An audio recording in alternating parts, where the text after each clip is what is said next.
أشهد أن لا إله إلا الله وحده لا شريك له وأشهد أن محمدا عبده ورسوله أما بعد فأعوذ بالله من الشيطان الرجيم بسم الله الرحمن الرحيم الحمد لله رب العالمين الرحمن الرحيم مالك يوم الدين إياك نعبد وإياك نستعين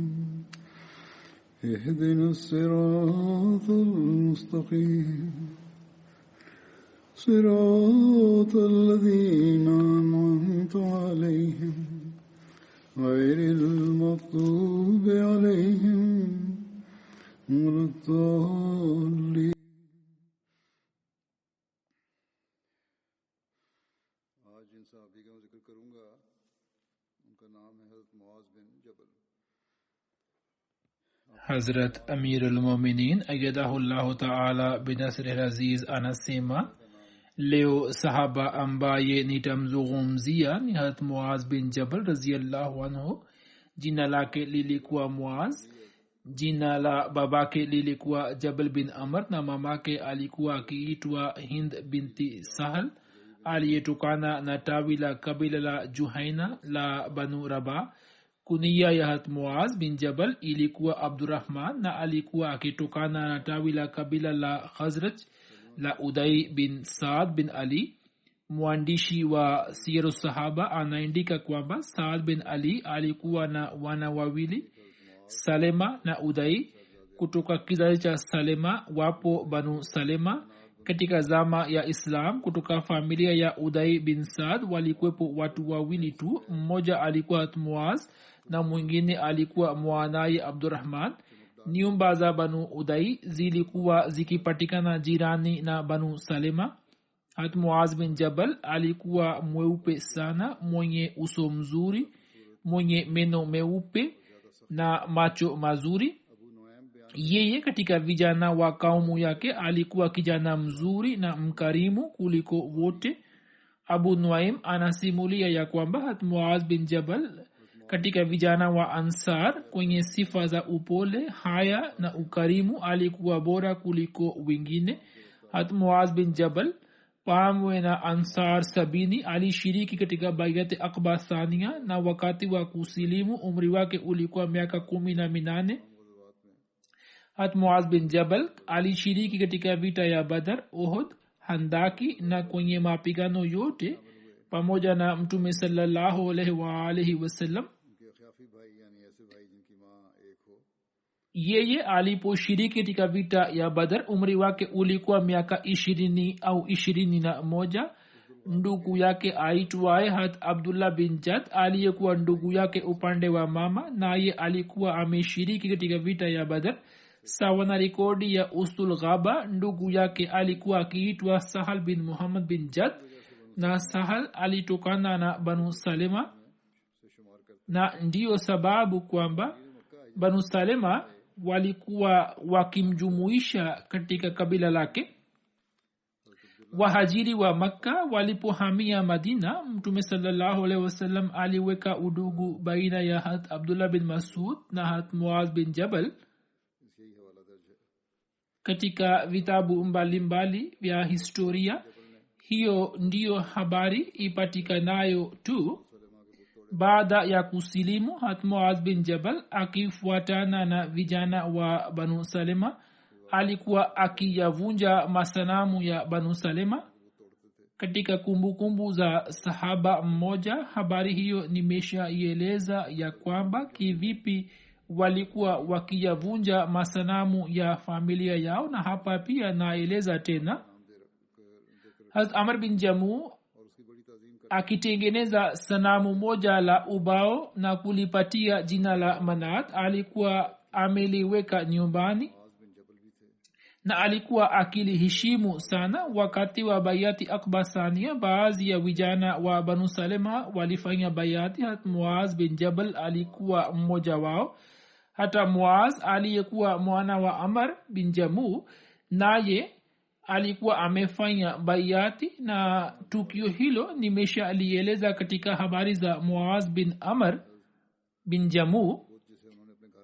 Muaz bin Amr akatumia njia moja ya kumwita babake katika Islam, ambayo ni ya kwamba sanamu la Hazrat Amr alilokuwa ameliweka nyumbani kwake alikuwa akilichukua usiku na kulitupa jalalani. Na katika shughuli hizi alikuwa akisaidiwa na vijana ambao Hazrat Muaz pia alikuwa mmoja wao. Siku moja walipolichukua na kulitupa jalalani, Amar akalitafuta na akalileta nyumbani na akasema kwamba ikiwa nikimjua mtu anayefanya hivi kwa sanamu langu, basi nitamwadhibu adhabu kali. Siku ijayo vijana hawa wakalifanya tena na kulitupa katika shimo la takataka. Amar akalichukua na kuleta nyumbani. Siku ya tatu akalisafisha tena na akaliweka vizuri, na karibu yake akauninginiza upanga wake na akielekea kwa sanamu akasema kwamba naapa kwa Mungu, sijui ni nani anayekutendea hivi, lakini sasa upanga huu na kuachia wewe. Sasa jilinde mwenyewe na upanga huo unao. Siku iliyofuata Amar akaona kwamba sanamu halipo katika mahala pake, kisha akalikuta likiwa limefungwa shingoni mwa mbwa mfu katika shimo la takataka la mtaa wake. Alipoona katika hali hiyo akasikitika mno na akalazimika kufikiri kwamba sanamu ambalo nimelifanya kuwa Mungu halina kudra na uwezo wa kujilinda licha ya kuwa na upanga karibu yake. Kivipi linaweza kunilinda? Zaidi ya hayo, limefungwa katika shingo la mbwa mfu. Kivipi linaweza kuwa Mungu? Basi habari hiyo ikamsababisha aelekee upande wa Islam, naye akasilimu. Hat Muaz bin Jabal alikuwa akimpenda sana Mtume sallallahu alaihi wasallam, na habari hiyo inathibitika kutoka tukio hili ya kwamba baada ya vita ya Uhud, Mtume sallallahu alaihi wasallam aliporejea Madina, sauti ya maombolezi ilikuwa ikisikika mitaani. Mtume sallallahu alaihi wasallam akasema, hiyo ni nini? Wao wakasema kwamba hawa ni kina mama wa Ansar wanaulia juu ya mashahidi wao. Mtume sallallahu alaihi wasallam akasema, je, hakuna yote mwenye kulia juu ya Hamza? Mtume sallallahu alaihi wasallam akamwombea Hamza dua ya maghfira.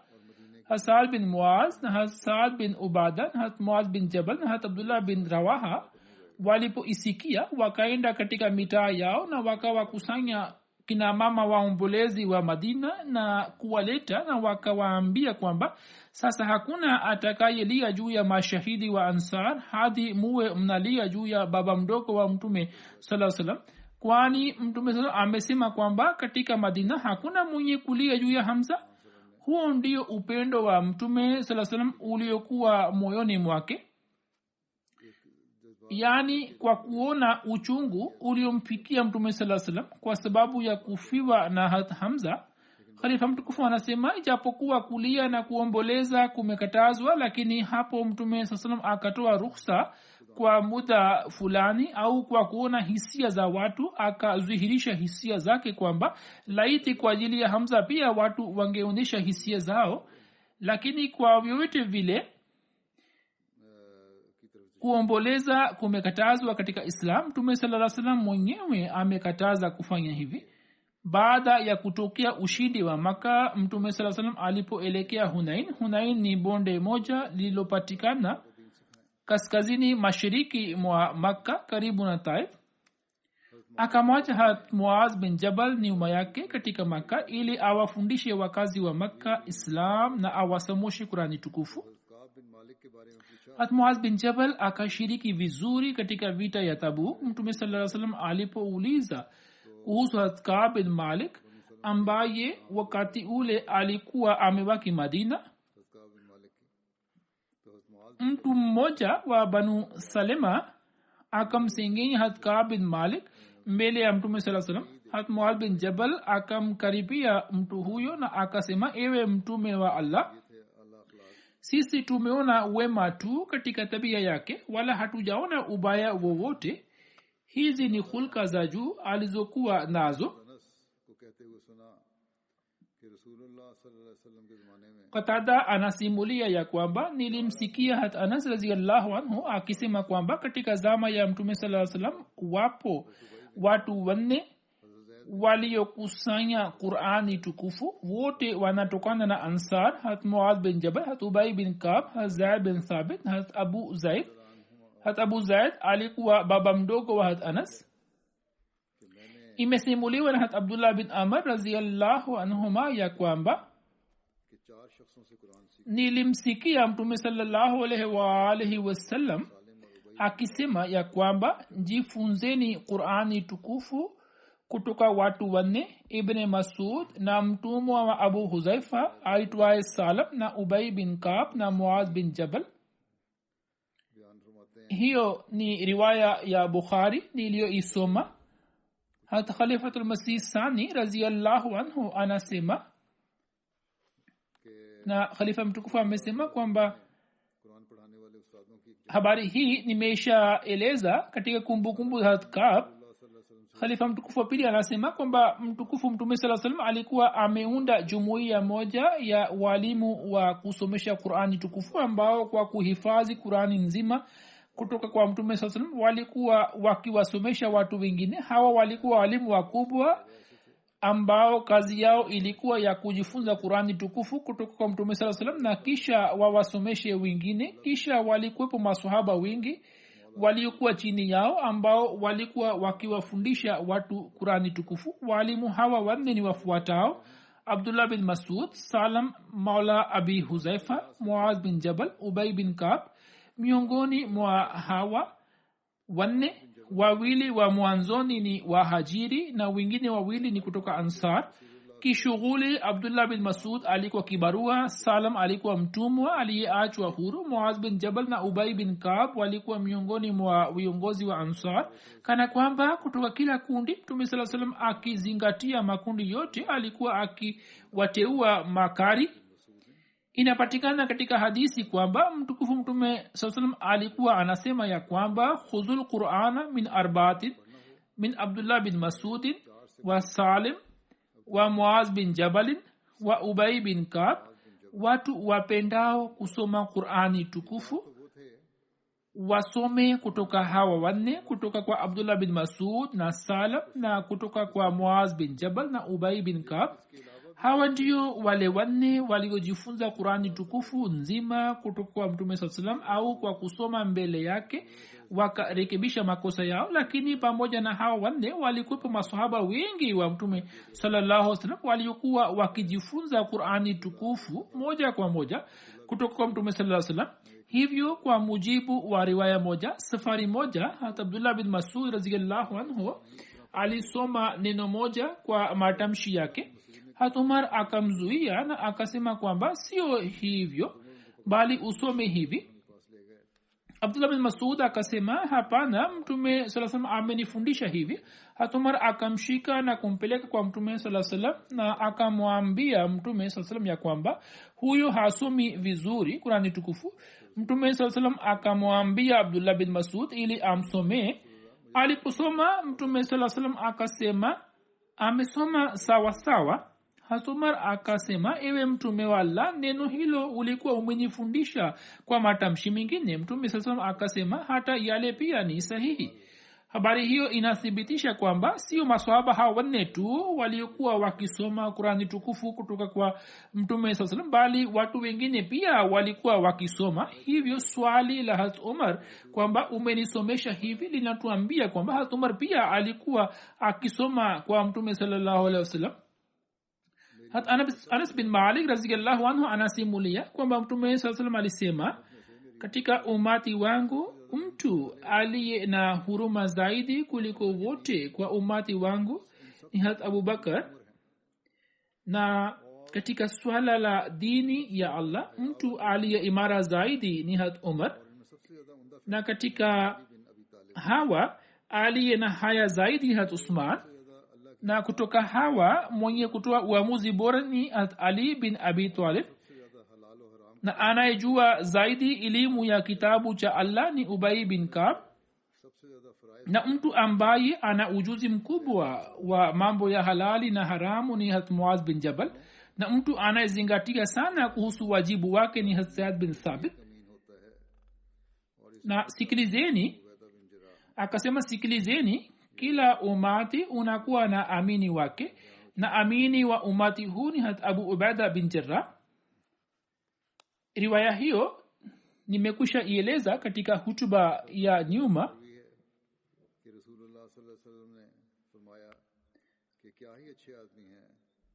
Hata Abu Huraira anasimulia ya kwamba Mtume sallallahu alaihi wasallam alisema Abu Bakar ni mtu mzuri sana, na Umar ni mtu mzuri mno, na Abu Ubaida bin al-Jarrah ni mtu mzuri sana, na Usaid bin Huzair ni mtu mzuri sana, na Sabit bin Qais bin Shimas ni mtu mzuri sana, na Muaz bin Jabal ni mtu mzuri sana, na Muaz bin Amr bin Jamu ni mtu mzuri sana.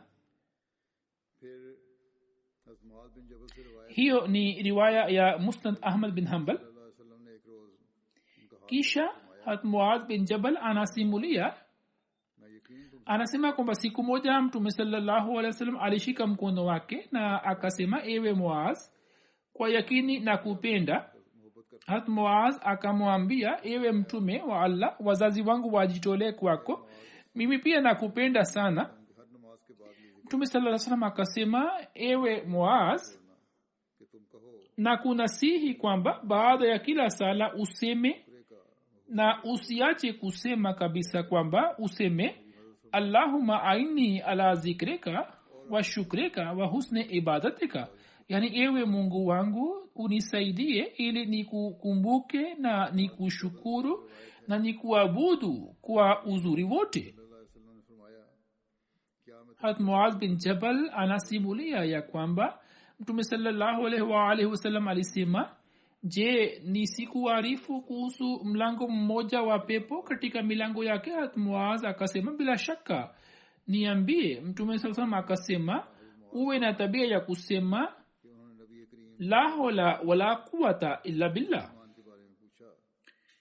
Inasimuliwa na Hazrat Muaz ya kwamba yeye alimuuliza Mtume sallallahu alaihi wasallam kuhusu imani bora. Mtume sallallahu alaihi wasallam alisema, imani bora ndiyo hii ya kwamba wewe upende kwa ajili ya Allah na kwa ajili ya Allah uchukie, na ulimi wako uendelee kumkumbuka Mwenyezi Mungu. Hazrat Muaz akasema, ewe Mtume wa Allah, kama kuna mingine? Mtume sallallahu alaihi wasallam akasema, kitu unachokipenda kwa ajili ya nafsi yako ndicho ukipende kwa ajili ya watu, na ikiwa unakichukia kitu fulani, basi kwa ajili ya watu pia uwe unakichukia. Jabir bin Abdullah radhiyallahu anhu anasimulia kwamba Muaz alikuwa akiswali pamoja na Mtume sallallahu alaihi wasallam, kisha alikuwa akiwajia watu wa mtaa wake na kuwasalisha sala. Kwanza alikuwa anaswali katika msikiti wa Nabii, kisha alikuwa anaenda katika mtaa wake na alikuwa akiongoza swala kwa watu wengine. Hiyo ni riwaya ya Bukhari. Imesimuliwa na Jabir anayesema kwamba Muaz alikuwa anaswali pamoja na Mtume sallallahu alaihi wasallam, kisha alikuwa anarejea kuwaongoza watu wake katika sala. Usiku mmoja alisali sala ya Isha, kisha akarejea kwa watu wake na kuwaongoza katika sala, naye akaanza kusoma sura Bakara. Hapo mtu mmoja akajitenga na maamuma wengine na akavunja sala yake na akaanza kusali peke yake, na akamaliza sala na kuelekea kuondoka. Watu wakasema, ewe fulani, je, umekuwa mnafiki? Yani wewe umeacha sala ya jamaa na umesali peke yako? hapo yeye akasema hapana, wallahi mimi si mnafiki, nami nitamwendea mtume sallallahu alaihi wasallam na nitamwambia kile nilichokifanya. Kama ningekuwa mnafiki ningejificha, lakini mimi nitaenda kwa mtume sallallahu alaihi wasallam nitamwambia. Basi mtu huyo akamjia mtume sallallahu alaihi wasallam na akasema kwamba ewe mtume wa Allah, sisi tunao ngamia wenye kuchota maji na tunawatumia kwa ajili ya kuchota maji na kuwafikishia watu majumbani mwao, hivyo kwa mchana kutwa tunafanya kazi hiyo. Sasa Muaz akasali sala ya isha pamoja nawe, kisha akaja kutuongoza sala, na katika sala ile akaanza kusoma sura Bakara. Mtume sallallahu alaihi wasallam akaelekea kwa Muaz na akasema kwamba ewe Muaz, je, utawatia watu katika majaribio? Je, umekuwa mwenye kuwatia watu kwenye taabu? Kwa nini unawatia watu katika mushkil? Soma sura hizi. Kisha akaeleza kwamba asome nini, na akasema mara mbili kwamba soma hizi. Jabir anasema kwamba mtume alisema kwamba soma washamse wa zuhaha na wazuha walaili iza yaghsha na sabbih isma rabbikal ala. Hiyo ni riwaya ya Sahih Muslim. Riwaya moja iliyoelezwa na Bukhari inasema hivi kwamba Jabir bin Abdullah Ansari alikuwa anasema ya kwamba mtu mmoja alikuwa akija na ngamia wawili wenye kuchota maji. Ulikuwa muda wa usiku. Yeye kwa bahati akamkuta Muaz akiwa anaongoza sala miskitini. Yeye akawakalisha ngamia zake na akaelekea miskitini. Muaz akasoma sura Bakara au sura Nisa katika sala. Yeye akavunja sala na akuondoka. Habari ikamfikia kwamba Muaz hakupenda kitendo chake hicho. Mtu huyo akamwendea mtume sallallahu alaihi wasallam na kumshtaki Muaz mbele ya mtume sallallahu alaihi wasallam. Hapo mtume sallallahu alaihi wasallam akasema kwa mara tatu, ewe Muaz, kwa nini unawatia watu katika taabu? Yani kwa kuwasomea sura ndefu unawatia katika majaribio. Kwa nini hukusoma sabbih isma rabbikal ala washamse wa zuhaha walaili iza yaghsha? Kwani wanaoswali nyuma yako wengine ni wazee na wazaifu na wenye haja. Hiyo ni riwaya ya Bukhari. Khalifa Masih Sani radhiyallahu anhu akieleza habari ya kusoma sura fupi katika sala na akieleza nasaha aliyoinasihi mtume sallallahu alaihi wasallam kwa Muaz bin Jabal, anasema kwamba mtume sallallahu alaihi wasallam alikuwa akipenda zaidi kusoma suratul Ala, suratul Ghashia, sura Fajr na sura zingine kama hizo katika sala za farazi. Nisai amesimulia kutoka kwa Jabir ya kwamba safari moja Muaz bin Jabal alikuwa akisalisha sala, ilhali mtu mmoja akaja na akaungana naye katika sala, lakini pale aliporefusha sana sala yake, na katika baadhi ya riwaya inasemekana kwamba yeye alianza kusoma sura Al-Imran au sura An-Nisa. Yeye aliporefusha sala yake, mtu huyo akavunja sala yake na akajitenga na maamuma na akasali peke yake kwenye kona moja na akaondoka. Baada ya swala mtu fulani akamuuliza Hazrat Muaz kuhusu habari hiyo na akasema kwamba wewe ulikuwa unasalisha, mtu mmoja akaja, ye akaungana nawe, kisha uliporefusha sala yeye akavunja sala yake na akaenda kuswali sala yake akiwa peke yake kwenye kona na akaondoka. Muaz akasema yeye atakuwa mnafiki. Kisha tukio hilo akamweleza kwa mtume sallallahu alaihi wasallam. Yani hapo Muaz mwenyewe akamweleza mtume sallallahu alaihi wasallam tukio hilo na akasema kwamba ewe mtume wa Allah, nilikuwa naongoza sala, mtu fulani akaja kuungana nasi, lakini sala ikawa ndefu naye akavunja sala yake, kisha akasali akiwa peke yake na akaondoka. Mtu huyo alipopata taarifa kwamba mimi nimeshtakiwa kwa mtume sallallahu alaihi wasallam, yeye akaja kwa mtume na akasema kwamba ewe mtume wa Allah, nilipofika Muaz alikuwa akiongoza sala, mimi nikaja kuungana naye na pamoja na maumuma wengine, lakini yeye akairefusha sana sala yake. sisi ni vibarua, ngamia yangu alikuwa na njaa, hivyo nikavunja sala yangu na kwenye kona ya misikiti nikasali sala yangu nikiwa peke yangu, kisha nikaenda nyumbani na nikamlisha ngamia yangu. Mtume sallallahu alaihi wasallam aliposikia hayo akamkasirikia Hazrat Muaz na akasema kwamba, Muaz, je, unawatia watu katika fitina? Ulikuwa na shida gani ya kusoma sabih isma rabbikal ala washamsi wa zuhaha wal fajr na wal layli idha yaghsha? Kwa nini hukuzisoma sura hizo na ukaanza kusoma sura ndefu? Hiyo inaonyesha kwamba Mtume sallallahu alaihi wasallam ameziweka sura hizo katika sura za wastani. Katika nyakati makhsus binadamu anaweza kusoma sura ndefu, au katika shida na maradhi, na katika shida na maradhi asome sura ndogo, lakini sura za wastani ni hizi ambazo kikawaida zinatakiwa zisomwe katika sala. Khalifa mtukufu anasema kwamba pia ikumbukwe ya kwamba sio lazima kwamba mtu asome sura hizi tu. Hilo ni agizo la msingi kwamba sura ndefu zisisomwe katika sala ya jamaa, lakini sawa na hali na sawa na elimu ya watu mbalimbali, kama vile wengine wanakuwa wamehifadhi sura ndogo ndogo tu kwa ajili ya kuongoza sala, basi yeye anaweza kuswali, anapoongoza sala anaweza kuzisoma sura hizi. Basi agizo la msingi ni hili ya kwamba katika sala ya jamaa sura ndefu zisomwe, kwani katika maamuma kunakuwa na watu wa aina mbalimbali kama vile wazee na wagonjwa na vibarua na kadhalika. Muaz bin Jabal anasema kwamba nilikuwa nimeketi kipando nyuma ya Mtume sallallahu alaihi wasallam.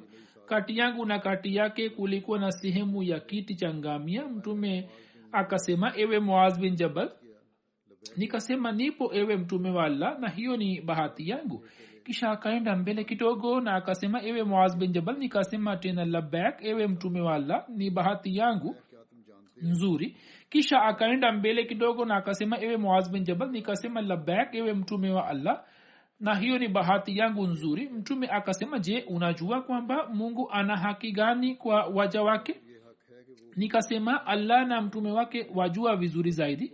Akasema, Mungu ana haki kwa waja wake kwamba wao wamwabudu Allah na wasimshirikishe na chochote. Kisha akaenda mbele kidogo na akasema, ewe Muaz bin Jabal. Nikasema, labbaik ewe Mtume wa Allah, ni bahati yangu nzuri. Akasema, je, unajua kwamba watu wana haki gani kwa Allah? Yani kwanza Mungu ana haki kwa waja wake ambao waja wake wao wanatimiza. Sasa watu wana haki gani kwa Allah watakapofanya hivi na watakapoitikia wito wa Allah? Sasa watakuwa na haki gani kwa Allah? Nikasema kwamba Mungu na mtume wake wanajua vizuri zaidi. Mtume sallallahu alaihi wasallam akasema kwamba watu wana haki kwa Allah kwamba Allah asiwape adhabu, yani wale wanaoitikia kwa Allah, wanaoitikia wito wake, basi hiyo ni haki ya waja wake kwa Allah kwamba Allah asiwaadhibu. Hiyo ni riwaya ya Sahih Muslim. Hazrat Muaz bin Jabal anasimulia kwamba katika safari moja nilikuwa pamoja na Mtume sallallahu alaihi wasallam. Siku moja nilipokuwa naenda pamoja naye, nikasema, ewe Mtume wa Allah, niambie kuhusu kitendo ambacho kiniingize katika pepo na kinipeleke mbali na moto. Mtume sallallahu alaihi wasallam akasema, wewe umeniuliza jambo kubwa, ni jambo nyeti, lakini ni rahisi kwa yule ambaye Mwenyezi Mungu amrahisishie. Kisha akasema kwamba umwabudu Allah na usimshirikishe na chochote, simamisha sala, toa zaka, funga saumu za Ramadhani na fanya hija ya Baitullah. Kisha akasema, je, nisikuambie kuhusu milango ya kheri? Akasema kwamba saumu ni ngao na sadaka inamaliza madhambi kama ambavyo maji yanavyozima moto, na kusali sala ya tahajjudi wakati wa usiku. Kisha akasoma aya ifuatayo, tatajafa junubuhum anil mazaji yad'una rabbahum khawfan wa tamaa wa mimma razaqnahum yunfikun fala ta'lamu nafsun ma ukhfiya lahum min qurrati ayunin jazaan bima kanu ya'malun. Yani huinuka mbavu zao kutoka vitandani kumwomba Mola wao kwa hofu na tumaini. tatajafa junubuhum anil mazaji yad'una rabbahum khawfan wa tamaa, na hutoa katika yale tuliyowapa. Nafsi yoyote haijui walichofichiwa katika kinachofurahisha macho ni malipo ya yale waliokuwa wakiyafanya. Kisha akasema kwamba je, nisikuambie kuhusu habari iliyokubwa zaidi kuliko zote? Akasema hiyo ni jihadi.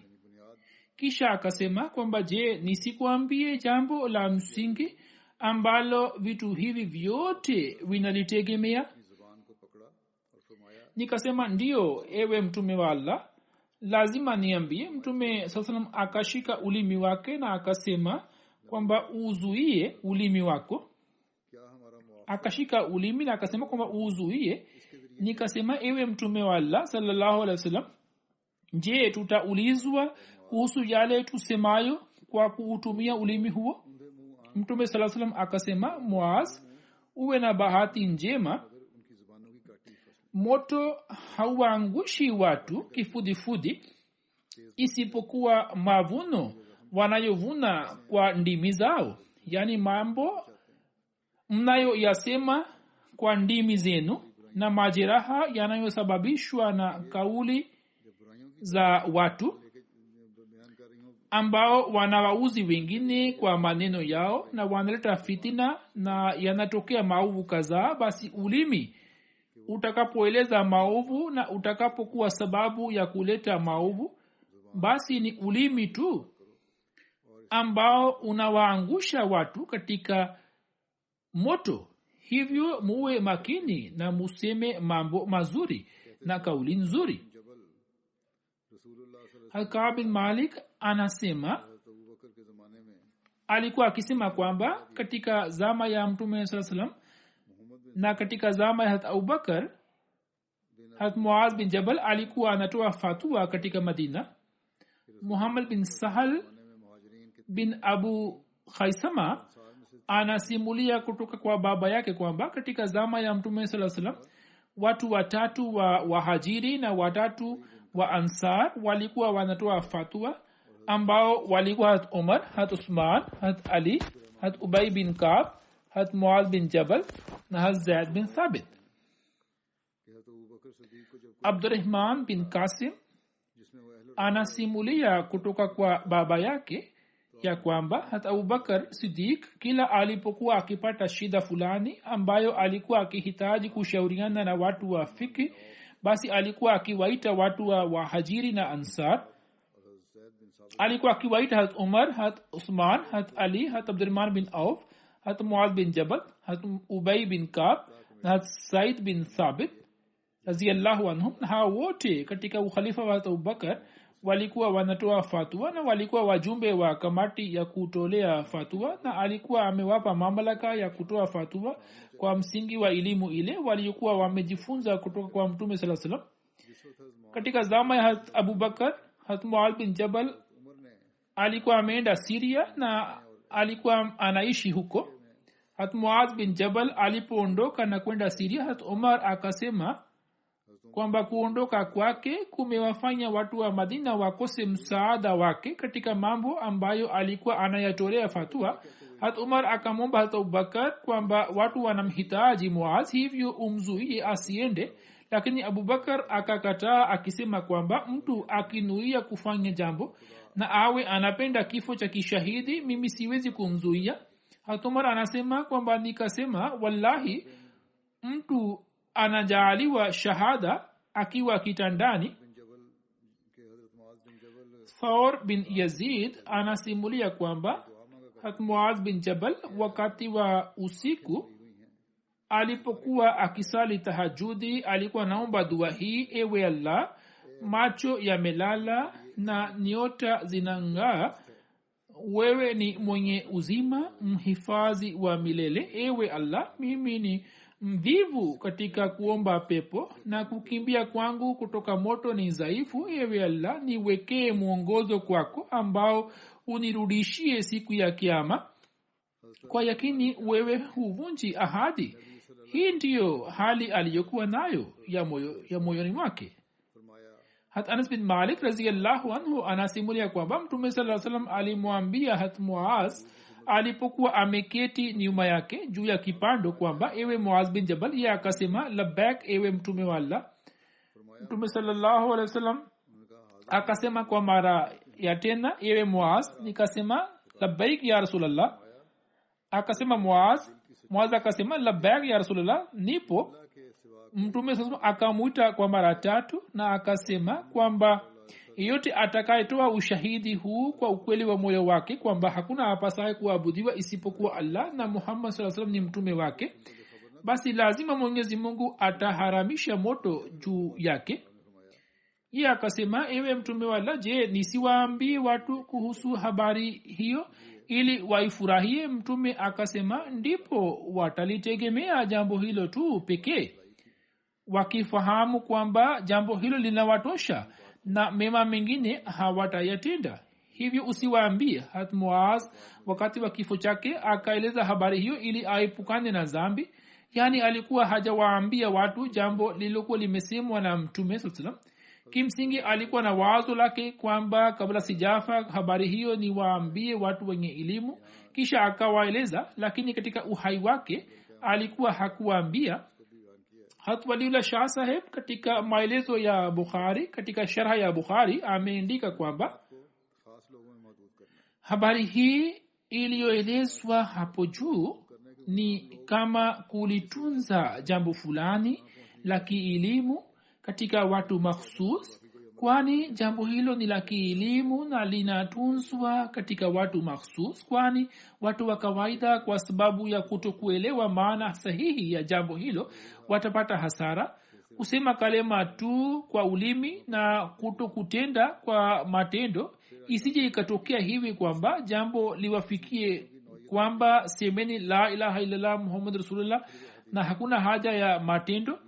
Hata hivyo wapo wengi walio na hali hiyo, na hiyo ndiyo hali ya Waislamu wengi ambao ni Waislamu wa kijina tu, na wakisoma kalema wanafahamu kwamba sasa hawana haja ya matendo yote. Kisha Shah Sahib anaandika kwamba hadithi hiyo imefafanua vizuri hadithi za namna hii. Kisha anasema kwamba katika kitabu cha Muslim Hat Ibn Masud amesimulia riwaya nyingine isemayo ma anta be muhaddasin qauman hadisan la yablughuhu uquluhum illa kana li ba'dihim fitna. Maana ya kauli hiyo ya Nabii sallallahu alaihi wasallam ni kwamba ya kupasa kuwahutubia watu sawa na akili na uelewa wao, kwani yapo mambo yanayoweza kuwatia katika fitina. Kisha akaandika kwamba sasa tuaona ya kwamba watu wanaowafanya watu wengine kuwa waumini. Zura amesema kwamba pia Shah Sahib ameandika habari nyingine, lakini hizi ni riwaya zingine na ziacha kwa sababu kutakuwa na maelezo marefu. Shah Sahib anaandika kwamba sisi tuaona ya kwamba watu wanaowafanya watu wengine kuwa waumini wameifanya ikirari hii ya kusema la ilaha illallah kwa ulimi tu kama tegemeo lao, na wakiwapatia wanadamu uhuru kutoka mambo ya sheria huwa wanataka kuwatolea cheti cha imani na hawazingatii ukweli wa moyo.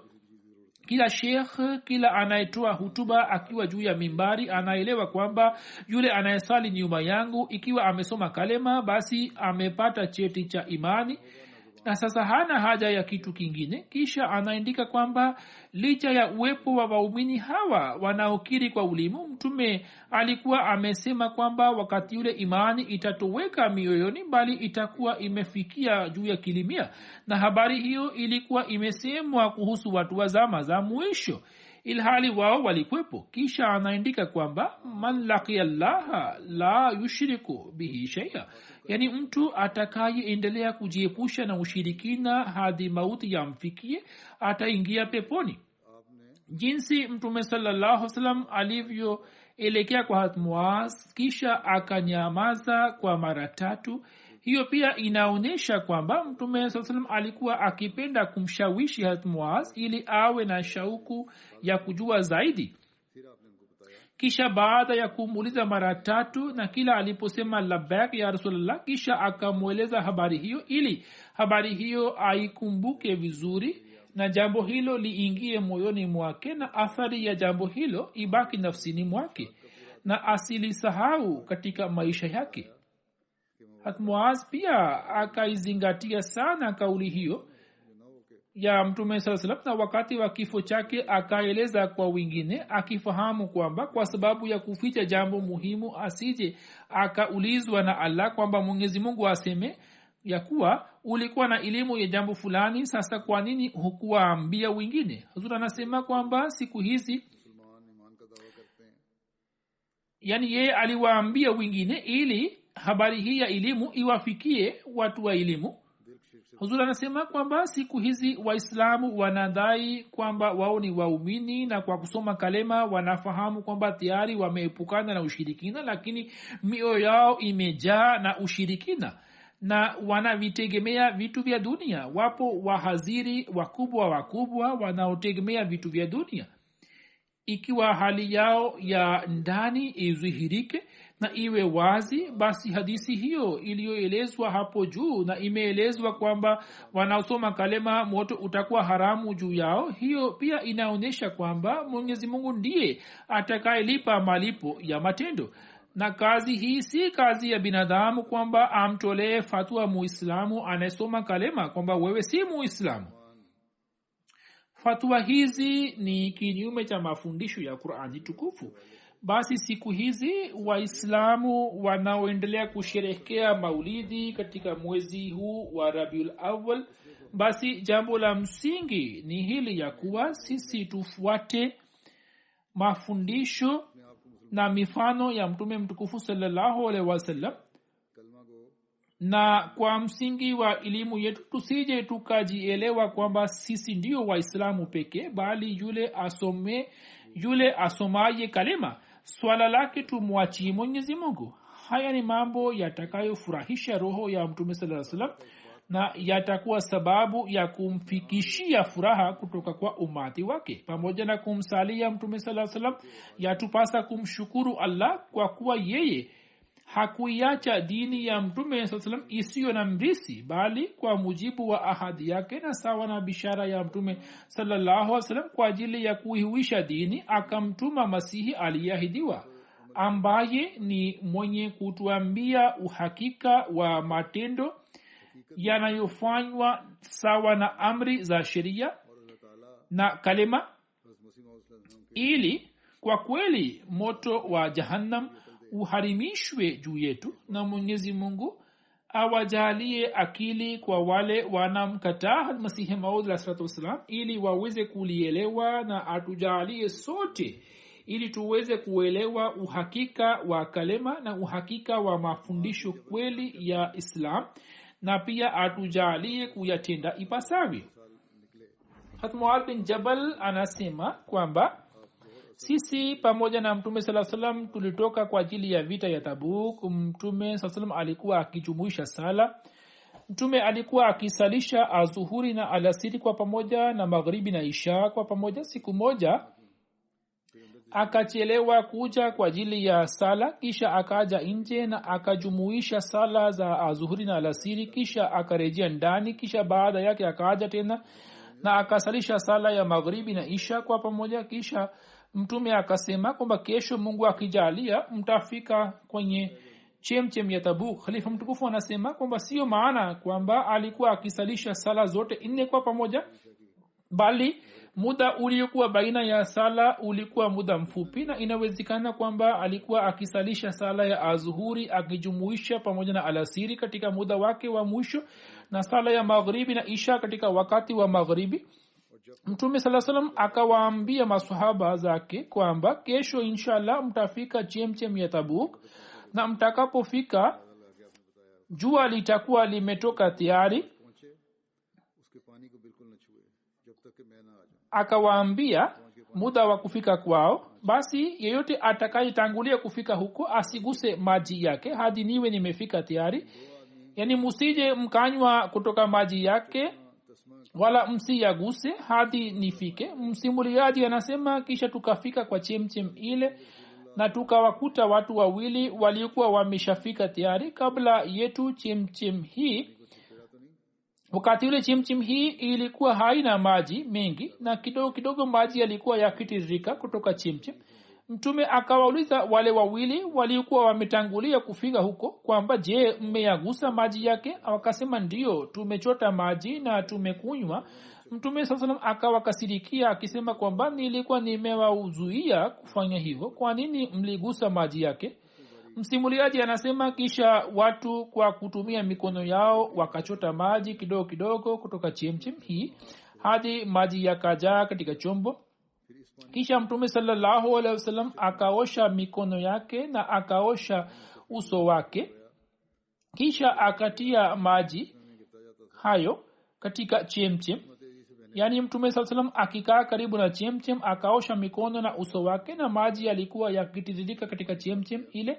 Hapo chemchem ikaanza kutiririka kwa kasi zaidi na ikapata kasi, na maji yaliyokuwa kidogo yakaongezeka sana hadi watu wakanywa na wakamaliza kiu yao. Kisha Mtume akasema, ewe Muaz, ikiwa ukipata umri mrefu basi utaona kwamba sehemu hii itakuwa imejaa na bustani. Na sawa na vitabu vya hadithi tunapata kuelewa kwamba muujiza huo ulitokea katika wakati ambapo Mtume sasa alikuwa amefika sehemu ya Tabuk. Sawa na Sirat Ibn Hisham, tukio hilo likatokea njiani katika bonde la Mushakkak pale walipokuwa wakirejea kutoka Tabuk. Hatima Malik ameeleza tukio hilo katika kitabu cha Mauta. Muhammad bin Abdul Baqi Zarqani akieleza maelezo ya hadithi hii ameandika ya kwamba Abu Walid Baji anasema kwamba hiyo ni habari ya ghaibu iliyotimia tayari, na Mtume sallallahu alaihi wasallam alimwambia Muaz radhiyallahu anhu habari hiyo, kwani yeye baadaye alikuwa amehamia Syria na huko alikuwa amefariki dunia. Mtume sallallahu alaihi wasallam kwa kupitia wahi alikuwa amepata taarifa kwamba Muaz ataiona sehemu hii na bonde lile kwa sababu ya baraka zake litajaa na miti na bustani nyingi.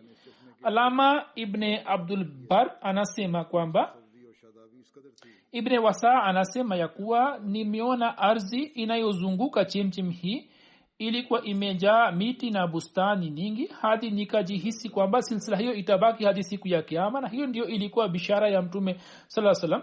Imeandikwa katika Aqdasitun Nabii sallallahu alaihi wasallam kwamba raisi wa idara ya sheria ya Tabuk alieleza kwamba chemchem hiyo hadi miaka 2 iliyopita ikaendelea kutiririka tangu karne takriban 14. Baadaye visima vikachimbwa katika maeneo yaliyo pembezoni mwake. Hapo maji ya chemchem hiyo yakaelekea huko upande wa visima. Takriban baada ya kuelekea kwa visima 25 chemchem hiyo imekauka. Kisha wakatupeleka kwenye kisima kimoja ambapo tukaona kwamba bomba yenye inchi 4 imewekwa na bila kutumia mashine yote maji yanatoka kwa kasi sana kutoka bomba ile, na tukaambiwa kwamba hiyo ni hali ya visima vingine. Hizi ni baraka za muujiza wa Mtume kwamba katika maeneo ya Tabuk maji yapo ya kutosha, na hatujawahi kuyaona maji mengi kiasi hiki katika eneo jingine isipokuwa katika Madina na Khaibar, bali uhakika ni kwamba maji ya Tabuk ni mengi zaidi kuliko maeneo hayo, na kwa kutumia maji hayo bustani zinaendelea kutengenezwa na eneo la Tabuk linaendelea kujaa na bustani. Habari zake zilizobaki nitazieleza katika Ijumaa ijayo inshallah. Baada ya sala ya Ijumaa nitasalisha sala ya jeneza. Marehemu wa kwanza ni Maulvi Farzand Khan Saheb ambaye alikuwa mbashiri mkuu wa wilaya Khurd Dunyagarh Odisha. Alikuwa mgonjwa wa sukari. tarehe 10 Septemba akiwa na maradhi ya typhoid na pneumonia akakimbizwa hospitalini ambapo akafariki dunia. Inna lillahi wa inna ilaihi rajiun. Marehemu alikuwa Musi, amemwacha mke Bi Sakina na binti mmoja aitwaye Fariha na kijana mmoja aitwaye Rehan. Marehemu alikuwa mbele sana katika shughuli za jamaat, alikuwa mcha Mungu, alikuwa anawajali sana wabashiri na walimu walikuwa chini yake, alikuwa mnyenyekevu, mwenye hulka njema, mwema sana. Mwaka 1980 akaingia katika jamia na mwaka 88 akamaliza masomo yake ya jamia, kisha akaja kuitumikia jamaat katika uwanja wa tabligh. Marehemu alikuwa anafanya kazi kwa ikhlasi na kwa weledi na amefanya kazi kwa miaka 32. Aliweza kupata baiati katika maeneo mbalimbali na akastawisha matawi mapya. Mke wake Bi Sakina anasema kwamba Maulid Sahib alikuwa ananiambia kwamba kituo chake cha kwanza kilikuwa Haryana ambapo kulikuwa hakuna nyumba ya mwanajumuiya na kulikuwa hakuna kituo cha jamaat. Yeye alikuwa anatembea katika mitaa mbalimbali, alikuwa anafanya mahubiri na alikuwa anastawisha vituo. Alipofika kwenye kijiji kimoja cha jimbo la Haryana akawafikishia watu ujumbe wa jamaat. Mtu mmoja akasema kwamba niati yetu hatoi maziwa, ikiwa jamaat yako ni kweli basi wewe nipatie maji kwa kupulizia ili nimnyweshe niati yangu, na ikiwa niati yangu ataanza kutoa maziwa sisi tutakubali kwamba nyinyi ni wa kweli. Mwalimu Sahib anasema kwamba mimi nikasoma sura Fatiha na Durud Sharif na baadhi ya maombi juu ya maji na nikapulizia juu yake, halafu nikampatia yale maji. Mtu huyo akaenda na maji yale na akaenda kumnywesha nyati. Mimi nikaendelea kufanya maombi nikiwa chini ya mti moja kwenye kijiji kile, na nikaendelea kufanya maombi kwamba Mungu uoneshe muujiza wa ukweli wa Masihi Maud. Asubuhi mtu akaja kwangu na ndoo iliyokuwa imejaa na maziwa, akasema kwamba sisi tumekamua maziwa na tumefurahi sana, na kutokana na furaha yetu tumeelewa na kukubali kwamba jumuiya ni ya kweli, hivyo tunajiunga na jamaat. Kijana wake aitwaye Rehan anasema kwa marehemu alikuwa mnyenyekevu mkubwa sana, alikuwa mpole mno, alikuwa anatupenda sana na alikuwa akitafuta ridhaa ya Mwenyezi Mungu na akapitisha maisha yake yote akiwa anatafuta ridhaa ya Allah. Alikuwa anasema labbaik kwa kila amri itokayo kwa khalifa, na alikuwa anatunasihi kwamba tufanye hivi. Alikuwa anatutendea kwa wema na kwa upole na udugu. Alikuwa anatusaidia katika shughuli za nyumbani pamoja na shughuli za jamaat, na muda wote aliendelea kutunza sala zake na akatunasihi kwamba tutunze sala zetu. Alikuwa anatunasihi kwamba tushike njia iliyonyoka, na walimu na wabashiri wote waliofanya kazi pamoja naye wameniandikia kwamba marehemu alikuwa mbashiri mwenye mifano, alikuwa mkarimu, na muda wote hatujawahi kumuona akiwa na hasira. Jeneza inayofuata ni ya Bwana Abdullah Musiko Sahib ambaye alikuwa mbashiri wa Malaysia. Tarehe 7 Oktoba akazimia na kupelekwa hospitalini ambapo hakuweza kubaki na akafariki dunia. Inna lillahi wa inna ilaihi rajiun. Umri wake ulikuwa miaka 68. Marehemu alikuwa Musi, amemwacha mke na watoto 8. Alikuwa baba mkwe wa wabashiri wawili wa Malaysia, Bwana Salahuddin na Masrur Ahmad Sahib. Abdullah Musiko Sahib akazaliwa katika Ufilipino na ye akajiunga na taasisi ya Muslim Organization ambayo shabaha yake ilikuwa ya kustawisha utawala wa Kiislam katika Ufilipino.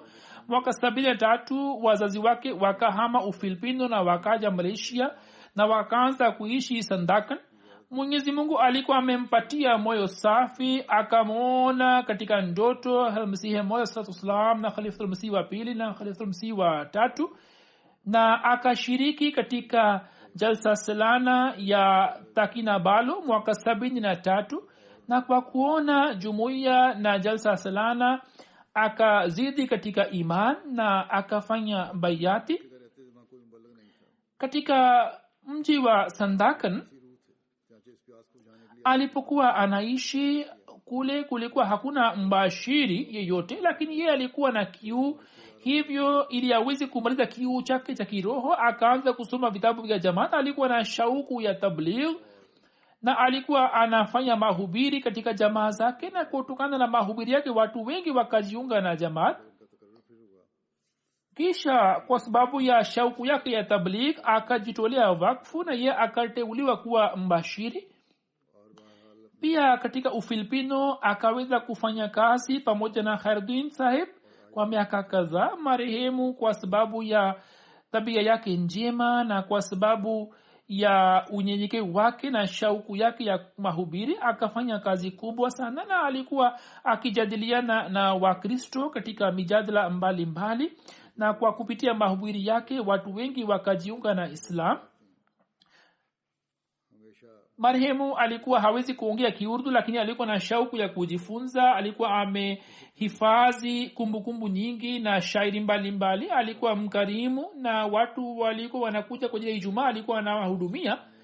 Alikuwa mtu mwenye nizamu na alikuwa anasema kwamba kila mtu anapaswa kuwa na nizamu, na alikuwa anawalea watu sawa na kiwango chao.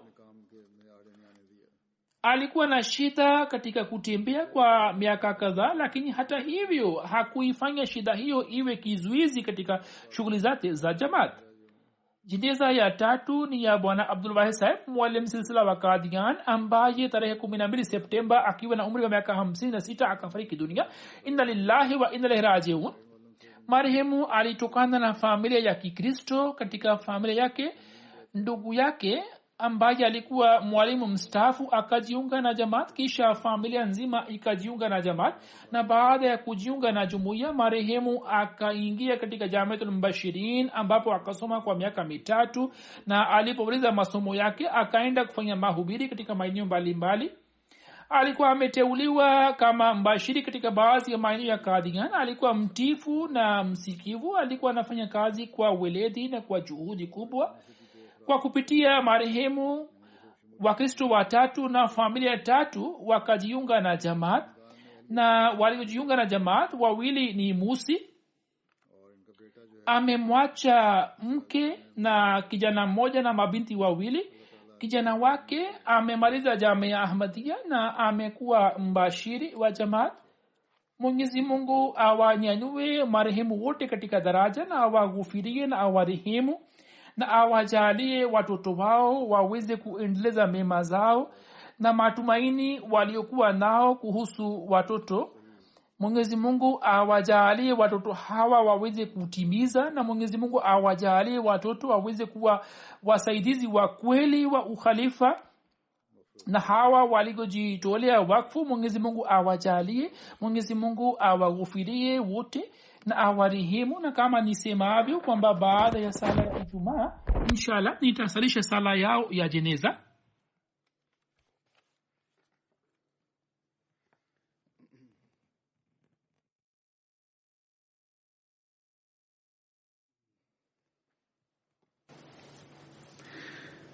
Alhamdulillah alhamdulillah nahmaduhu wa nasta'inuhu wa nastaghfiruh wa nu'minu bihi wa natawakkalu alayhi wa na'udhu billahi min shururi anfusina wa min sayyiati a'malina.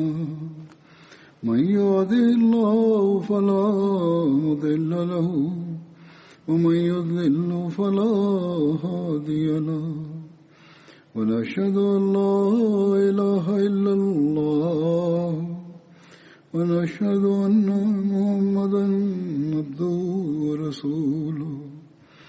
عباد الله رحمكم الله إن الله يأمر بالعدل والإحسان وإيتاء ذي القربى وينهى عن الفحشاء والمنكر والبغي يعظكم لعلكم تذكرون.